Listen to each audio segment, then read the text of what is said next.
Hello every one, ഇന്ന് നമ്മൾ സംസാരിക്കാൻ പോകുന്നത് പാസിവൈസേഷൻ അഥവാ പാസീവ് വോയിസ് ആണ്. ഒരു നോർമൽ സെൻറ്റൻസ് അഥവാ ആക്റ്റീവ് വോയിസിൻ്റെ ഇംഗ്ലീഷിലുള്ള സ്ട്രക്ചർ എന്ന് പറയുന്നത് സബ്ജക്റ്റ്, വേർബ്, ഒബ്ജക്റ്റ് ആണ്. Subject, verb, object. ഇവിടെ പറഞ്ഞിരിക്കുന്ന example he eats an apple എന്നാണ്. ഈ സെൻറ്റൻസിൽ subject he, eats verb, an apple object. Subject എന്ന് പറയുന്നത് പ്രവൃത്തി ചെയ്യുന്നയാൾ അഥവാ കർത്താവ്, വെർബ് ആക്ഷൻ അഥവാ ക്രിയ, ഒബ്ജക്റ്റ് പ്രവൃത്തിയുടെ ഫലം അനുഭവിക്കുന്നയാൾ അഥവാ റിസീവർ ഓഫ് ദി ആക്ഷൻ. ഞാൻ പറഞ്ഞു ഇംഗ്ലീഷ് സെൻറ്റൻസിൻ്റെ നോർമൽ സെൻറ്റൻസിൽ സബ്ജക്റ്റ്, വേർബ്, ഒബ്ജക്റ്റ് എന്നാണ് സ്ട്രക്ചർ എന്ന്.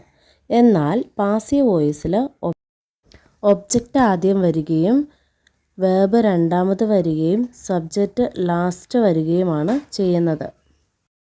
അതായത് subject, verb, object, object, verb, സബ്ജക്റ്റായി മാറുന്നു. സ്ട്രക്ചർ ചേഞ്ച് ചെയ്യുമ്പോൾ എന്തൊക്കെയാണ് സംഭവിക്കുന്നതെന്ന് നോക്കാം. അതായത് പാസീവ് വോയിസിൻ്റെ കോമൺ ഫോർമുല എന്ന് പറയുന്നത് object, auxiliary verb, V3 form of the verb അഥവാ പാസ്റ്റ് പാർട്ടിസിപ്പിൾ, പിന്നെ ബൈ, പിന്നെ സബ്ജക്റ്റ് കംസ് ലാസ്റ്റ്. നമ്മൾ പറഞ്ഞത് ഇപ്രകാരമാണ്.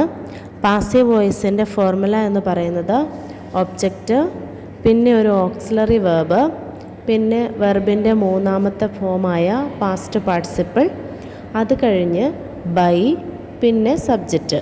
നോർമൽ സെൻറ്റൻസിൽ എപ്പോഴും സബ്ജക്റ്റ് ഫസ്റ്റ് വരുന്നു, പക്ഷേ പാസീവ് വോയിസിൽ സബ്ജക്റ്റ് ലാസ്റ്റാണ് വരുന്നത്.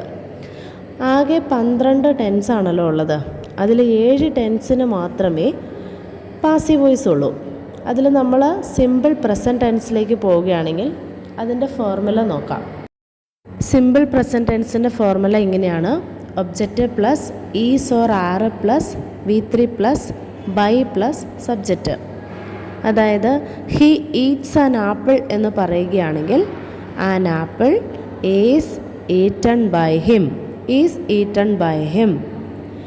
ഇനി പ്രസൻറ്റ് കണ്ടിന്യൂസ് നോക്കാം. പ്രസൻറ്റ് കണ്ടിന്യൂസിൽ he is eating an apple, he is eating an apple എന്ന് പറയുമ്പോൾ അതിൽ apple is being eaten by him. അടുത്തത് പ്രസൻറ്റ് പെർഫെക്റ്റ്.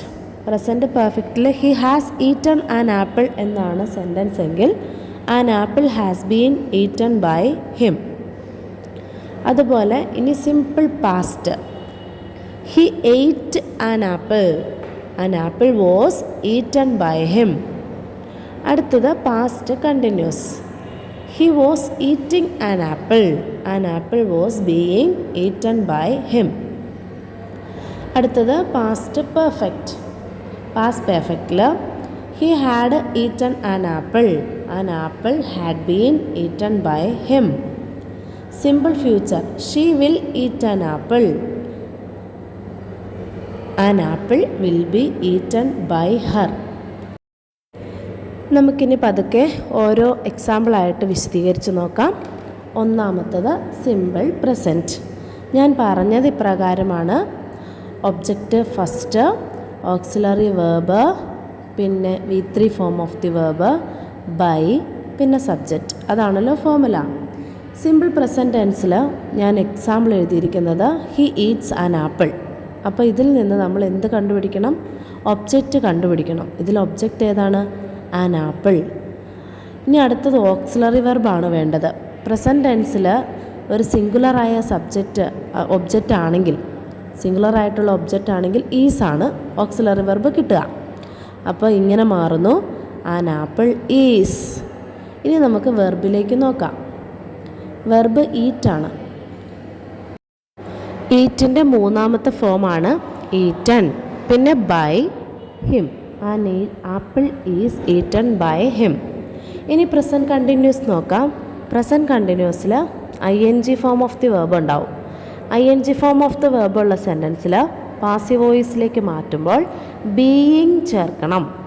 അപ്പോൾ സെൻറ്റൻസ് ഇങ്ങനെയായി മാറുന്നു: ആൻ ആപ്പിൾ ഈസ് ഓൾറെഡി അവിടെയുണ്ട്, ഓക്സിലറി വെർബ് ഈസ് ഓൾറെഡി അവിടെ ഉണ്ട്. An apple is being eaten by him എന്നായി മാറുന്നു. അടുത്തത് പ്രസൻറ്റ് പെർഫെക്റ്റ്. പ്രസൻറ്റ് പെർഫെക്റ്റിൽ സെൻറ്റൻസിൽ ഓക്സിലറി വെർബ് ഓൾറെഡി ഉണ്ട്, ഹാസ് ഉണ്ട്. അപ്പോൾ നമ്മൾ സെൻറ്റൻസ് ഇങ്ങനെയായി മാറുന്നു. An apple has. Has, have, had ഒക്കെ വരികയാണെങ്കിൽ അതിൻ്റെ കൂടെ അഡീഷണലായിട്ട് ചേർക്കേണ്ടതാണ് ബീൻ. അപ്പോൾ ഇങ്ങനെ സെൻറ്റൻസ് മാറുന്നു. An apple has been eaten by him. അടുത്ത simple past. He ate an apple. ഈറ്റിൻ്റെ പാസ്റ്റ് ഫോമാണ് എയ്റ്റ്. അപ്പോൾ നമ്മളുടെ ഫോർമുല എങ്ങനെയാണ്? Object plus auxiliary verb plus V3 plus by plus subject. അപ്പോൾ വേറൊന്നും നോക്കണ്ട, ഈസിൻ്റെ പാസ്റ്റ് ടെൻസ് ആയ വോസ് ചേർക്കുന്നു. An apple was eaten by him. അടുത്ത പാസ്റ്റ് കണ്ടിന്യൂസ്. പ്രസൻറ്റ് കണ്ടിന്യൂസിലെ പോലെ തന്നെയാണ് പാസ്റ്റ് കണ്ടിന്യൂസ്. അതിൽ ഓക്സിലറി വെർബ് പാസ്റ്റിലേക്ക് മാറുന്നു എന്ന് മാത്രമേ ഉള്ളൂ. സിമ്പിൾ പ്രസൻറ്റ് സിമ്പിൾ പാസ്റ്റിലേക്ക് മാറുന്നു, പ്രസൻറ്റ് കണ്ടിന്യൂസ് പാസ്റ്റ് കണ്ടിന്യൂസിലേക്ക് മാറുന്നു. അപ്പോൾ നമുക്ക് നോക്കാം. ഞാൻ പറഞ്ഞു കണ്ടിന്യൂസ് ടെൻസിൽ ബീയിങ് ചേർക്കണമെന്ന്. അപ്പോൾ ഇതിനകത്ത് ഒബ്ജക്റ്റ് എന്ന് പറയുന്നത് an apple was being eaten by him. അടുത്തത് പാസ്റ്റ് പെർഫെക്റ്റ്. പാസ്റ്റ് പെർഫെക്റ്റിൽ ഹാഡ് ആണ് ഓക്സിലറി വെർബ്. അപ്പോൾ an apple had been eaten by him. അടുത്ത സിമ്പിൾ ഫ്യൂച്ചർ. സിമ്പിൾ ഫ്യൂച്ചറിൽ വിൽ ഓർ ഷാൾ ആണ് auxiliary verb. She will eat an apple എന്നുള്ളതിന് an apple will be eaten by Har. B എന്ന് പറയുന്ന form അഡീഷണലായിട്ട് വരുന്നു എന്ന് മാത്രം. അപ്പോൾ കോമൺ ആയിട്ടുള്ള ഫോർമുല പറയാം. Object, auxiliary verb, V3 form of the verb, by, subject.